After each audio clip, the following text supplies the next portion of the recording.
So I was all set to make a video on this press for you. A lot of people have asked about it. And then something happened. It broke. And that brings up a really good point about doing this kind of work. See, this press, it was made by a company, Branchin and Kluge.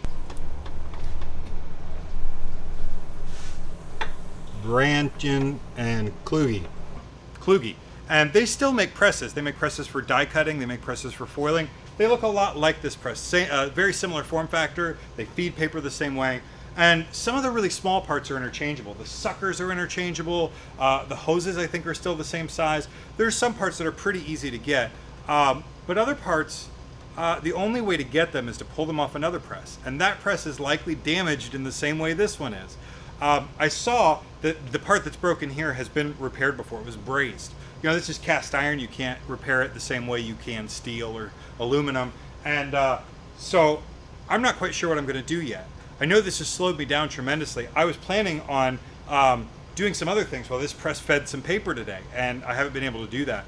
And the repair for this press, if I were to bring a repairman out, there are only a few in the country. Honestly, the repair bill may cost just as much as buying a new one. The new ones that do foil stamping and die cutting, those are like tens of thousands of dollars, $80,000, $90,000. The aftermarket for these old presses, 70, 80-year-old presses, is much lower, and a lot of times the cost to repair is way more than the cost to just replace the thing. So I know what my options are. I'm just not entirely sure which one I'm going to pick yet. I do know that the next few days are going to be a lot longer in the shop, though.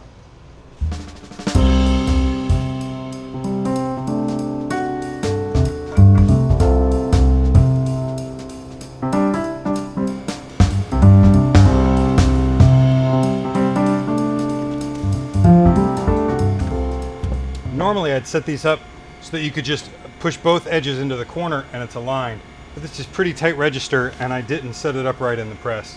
Just one of those days. So aligning it by hand here to make sure that the front and the back line up really well. Fortunately, I pushed one pass really hard so I can see the back of the crop marks through the sheet and can align to that.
So this is my edge painting setup.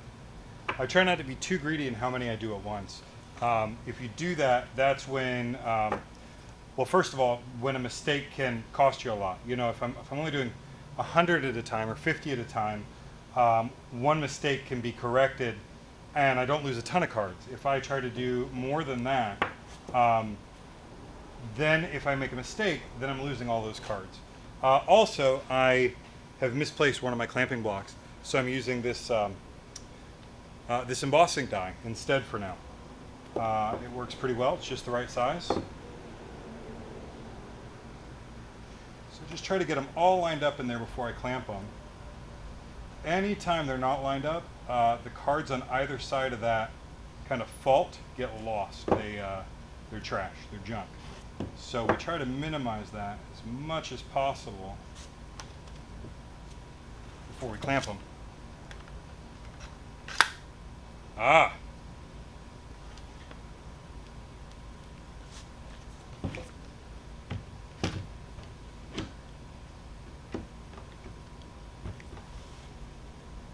So I use a high volume, low pressure HVLP gun, HVLP paint gun, and I actually use house paint. Now I have experimented with using ink and thinning it with odorless mineral spirits down to a consistency that you can run through this. The problem with that is because it's alcohol based, it actually kind of soaks into the edges and gives me fuzzy edges. I hate it. So the trade-off is I can't guarantee an exact color match. I'm gonna give you an example. So I'm working on these. This is the color. This is the brand color we're looking for. That's the edge color. It's definitely in the same family. It's it's a tint, or maybe it's a shade. I can never remember which is which of the color.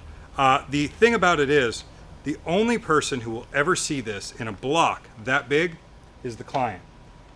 Everybody else is going to get them one at a time. And when you get them one at a time, that's a great match.